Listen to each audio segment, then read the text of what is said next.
This episode is brought to you by Watch Dogs, available now. Hey everyone, welcome back to the show for Friday. Hi.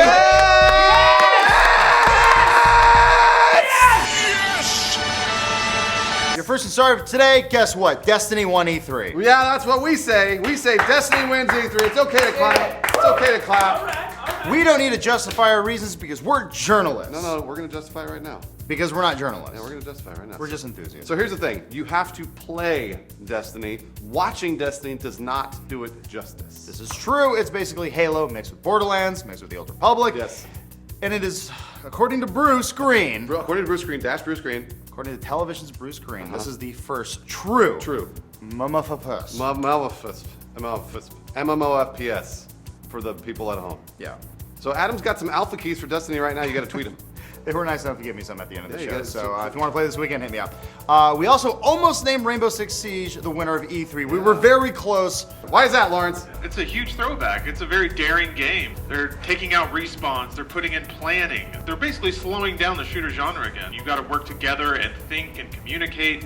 And it's just a bunch of stuff that's been stripped out of shooters. So it's great to see all that stuff coming back. I agree, and it was a huge surprise. Nobody really knew it was coming. We theorized, but it was great to see it actually playable at E3, which was awesome. During the demo that Ubisoft had, worst SWAT members of all time. Yeah, that's true. They fucked that house up. Yeah, they really did. Anyway. But besides Destiny being our game of the show, there were plenty of winners and losers throughout the show, so let's cover those now. Right, so the first one, people who own all three consoles and a PC, they are winners. Yeah, basically everyone had something cool to announce. Whether you had a Wii U or a PlayStation, or you just looking for the Oculus Rift, there's a lot of cool stuff coming out for everybody. And then also Nintendo won, because the only way to win the press conference game is to not play. True that. And they didn't do that. They just, the next day, they were like, fuck it, we're in the morning, look at this sweet Zelda. Sweet. And also, you know what they revealed? What's Splatoon, Lawrence? It's ink and you run. Shut up! What's Xenoblade Chronicles Cross? Tom Clancy's Black Ops 2 World at War Patriots Age of Ultron? There's robots in it. That's true. Big ones.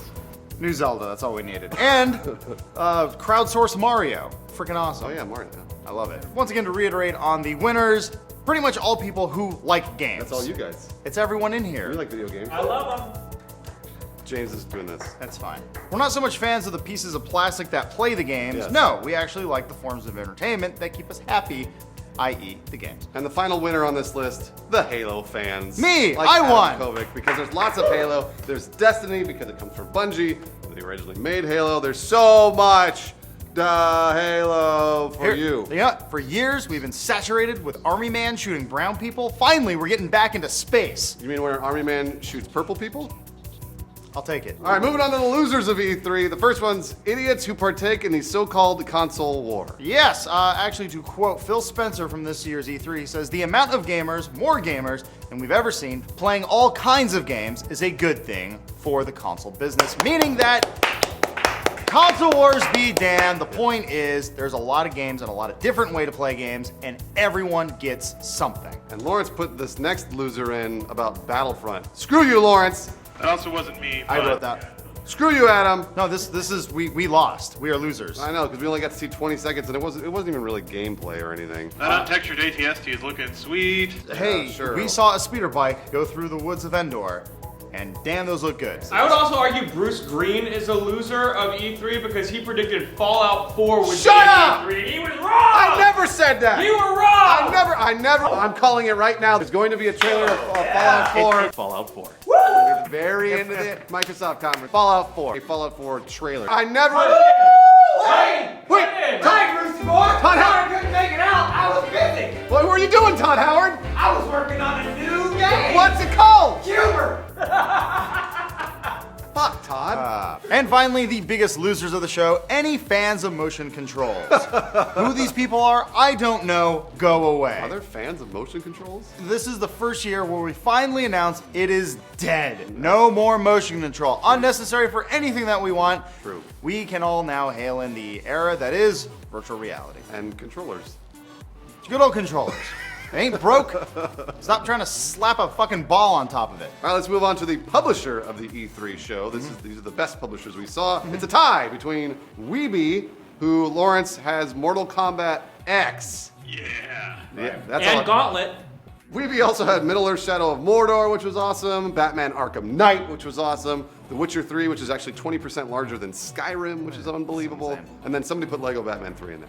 And like we said, it is a tie between Weeby and Ubisoft. Of course, yeah. They had an amazing showing. First up with Rainbow Six Siege, blew us all away. Far Cry 4 having 2 different demos. Huge. One of which was obviously just a cutscene, but the gameplay was great. And the fact that if you get the game on PS4, if you play it with anyone co-op, they get to play the game for free. That's so cool. Also, Far Cry 4 has online co-op. So cool. That's awesome. So cool. The Division was there, and Assassin's Creed Unity. All games that we were all collectively excited about. Yes. They killed it.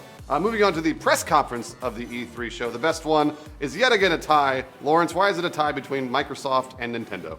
Microsoft is just a clear winner because they showed nothing but games, and they Yes. were all good. Yep. There were no numbers, no this is why we're great, just games, games, games. Yep, that's true. And then for Nintendo, as usual, they had the most original concepts, but this year they were original concepts in game form as opposed to the Vitality sensor, the toe sensor, whatever.